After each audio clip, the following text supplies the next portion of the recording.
सिर्फ 13 साल की थी वो।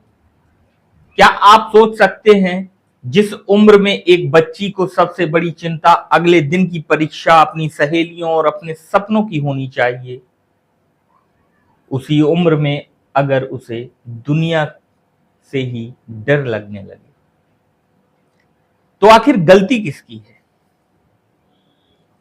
राजस्थान के श्री गंगानगर की यह घटना सिर्फ एक आपराधिक मामला नहीं है, यह हमारे समाज के सामने खड़ा एक ऐसा सवाल है जिससे हम चाहकर भी नजरें नहीं चुरा सकते। मीडिया रिपोर्टों के अनुसार जून 2026 में एक 13 वर्षीय बच्ची के साथ कई दिनों तक गंभीर अपराध होने के आरोप सामने आए।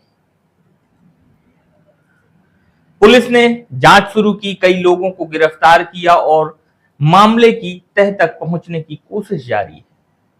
लेकिन जब पूरा देश आरोपियों की संख्या गिन रहा था, तब शायद सबसे जरूरी सवाल पीछे छूट गया। उस बच्ची ने उन दिनों में क्या क्या महसूस किया होगा? क्या उसने किसी से मदद मांगने की कोशिश की होगी?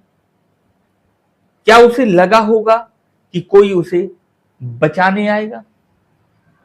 क्या किसी ने उसके चेहरे पर छिपा डर पढ़ने की कोशिश की हो? अगर इन सवालों का जवाब नहीं है, तो यह सिर्फ एक बच्ची की हार नहीं, यह पूरे समाज की हार है। कानून अपना काम करेगा, अदालत अपना फैसला सुनाएगी, लेकिन क्या फैसला आने के बाद भी हम अपने बच्चों को पहले से ज्यादा सुरक्षित बना पाएंगे? क्या हम उन्हें इतना भरोसा देंगे कि वे बिना डरे अपनी बात कह सकें?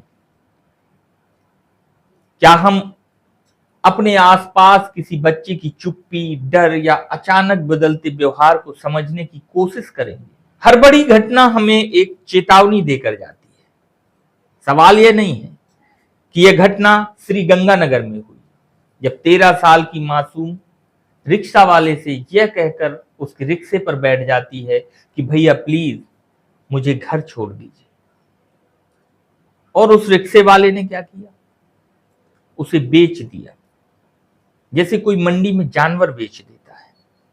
और खरीदने वाले कोई और शराबी, बदमाश, समाज के बेकार लोग नहीं, पढ़े लिखे, कोई होटल मालिक, कोई मैनेजर, सब एजुकेटेड लोग थे। बस उनमें इंसानियत नहीं।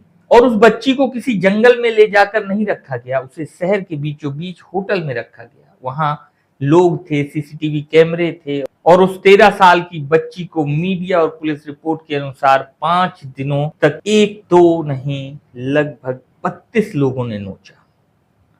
सोचिए, आपको यह सुनकर कितना गुस्सा आ रहा होगा, मुझे भी आ रहा है। लेकिन समाज आज किस दिशा में है? क्या मासूम बच्चे इस समाज में सुरक्षित नहीं है? हैरान तो तब होंगे आप जब आपको यह पता चलेगा कि उस बच्ची को बार बार एक होटल से दूसरे होटल ले जाया गया। कई बार उसने विनती की होगी, हाथ जोड़े होंगे, छोड़ देने की भीख मांगी होगी, पर उन दरिंदों का दिल नहीं पसीजा। हैरानी तो यह सुनकर भी होगी जब यह बात सुनेंगे कि इतनी प्रताड़ना सहने के बाद भी वह बच्ची जिंदा है। पुलिस अपना काम कर रही है, कुछ आरोपियों को पुलिस ने पकड़ा भी है, कुछ अभी भी फरार है। उन होटलों पर भी पुलिस द्वारा बुलडोजर कार्रवाई की गई है। पुलिस अपना काम करेगी, आरोपियों को चिन्हित करेगी, पकड़ेगी, अदालत से अंतिम निर्णय भी आएगा। जो दोषी होंगे उन्हें सजा भी मिलेगी। आंकड़े 32 से घट या बढ़ भी सकते हैं, पर क्या वह बच्ची आज समाज में पहले की तरह रह पाएगी? स्कूल का जाना, किताबों का पढ़ना, खेलना, दोस्तों के साथ उठना बैठना, उसके दिमाग में यह सदमा शायद पूरी उम्र रहेगा। उसकी गलती क्या थी? लेकिन गलती उसकी नहीं, गलती समाज की है, जो आज भी पीड़ित महिलाओं या बच्चियों से सवाल पूछता है। क्या देश में आज महिलाएं उतनी ही सुरक्षित हैं जितना कि सरकार दावा करती है? कमेंट बॉक्स पर आप इसको जरूर बताइएगा। सवाल यह भी है कि क्या कल ऐसी घटना कहीं और ना होगी? इसके लिए हम आज क्या कर रहे हैं? याद रखिए, हर बच्चा सुरक्षित बचपन का हकदार है, और किसी भी सभ्य समाज की पहचान उसकी ऊंची इमारतों से नहीं, बल्कि उसके बच्चों की मुस्कान से होती है।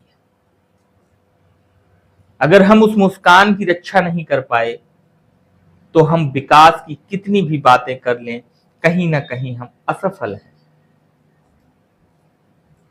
अगर हो सके तो आप उस बच्ची के लिए ईश्वर से यह प्रार्थना जरूर करना कि उसे न्याय मिले और समाज में ऐसे दरिंदों पर कानून का ऐसा खौफ बने कि कोई भी हैवान यह गलती दोहराने की या करने की कोशिश न करे। मैं इस वीडियो को आपको शेयर करने के लिए नहीं कहूंगा, यह फैसला मैं आप पर छोड़ता हूं। नमस्कार।